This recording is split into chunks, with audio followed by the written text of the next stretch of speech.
Hi, this is Scott Garibay, and this is a continuation of my review of The Strange role-playing game.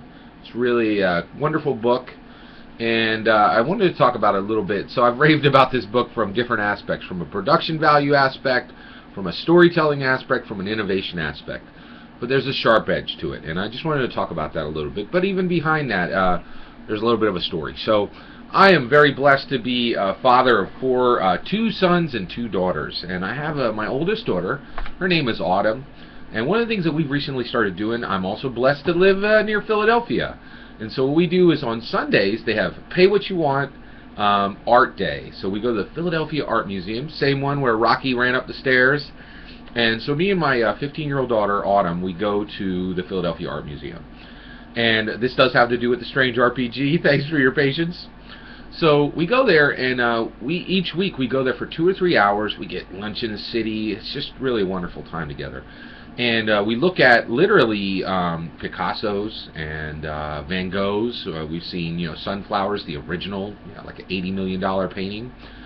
And so we just kind of break it up, and we don't feel like we need to do the whole museum. And it's actually, we've been going for weeks, and there's so much to do there that sometimes we'll go for a Sunday and we'll be there for 2 or 3 hours, and we might only see 20 or 30 paintings. So it's taking us months to go through the entire museum, and we're in no rush. It's time together. We're getting to see world-class art.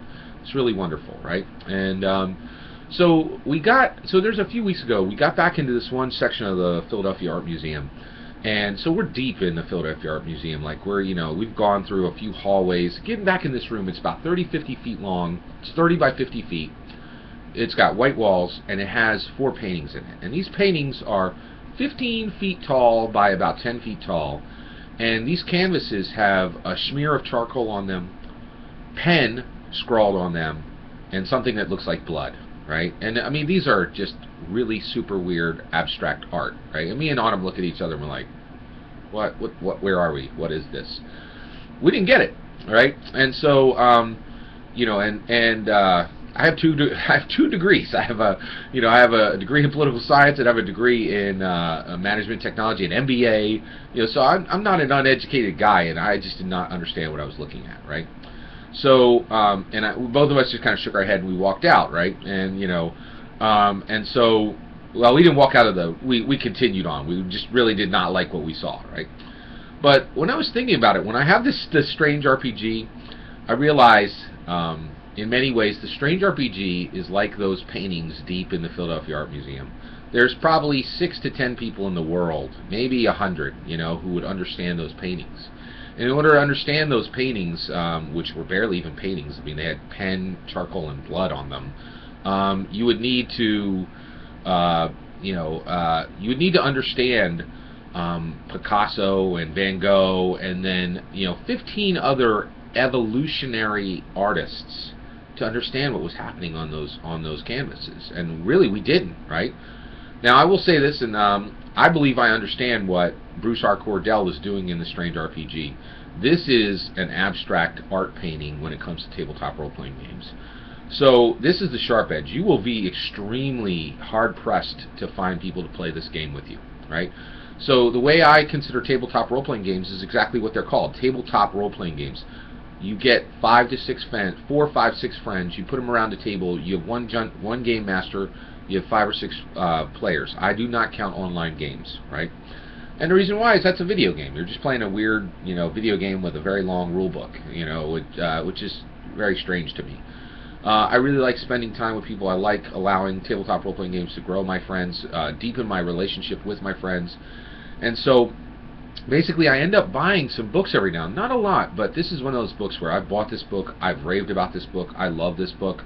I don't know if I will ever play a game of the Strange RPG. And the reason why is, where on earth am I going to find 5 or 6 players local to me who understand all of Dungeons and Dragons, understand the evolution that Apocalypse World and Dungeon World brought to storytelling, understand the player agency that's in Dogs of the Vineyard, understand 4 or 5 evolutionary aspects of games that evolve the tabletop role-playing game, science, art, to the point where you could play this super high-end abstract game. It's just it is a very challenging book, and it will challenge your players, right?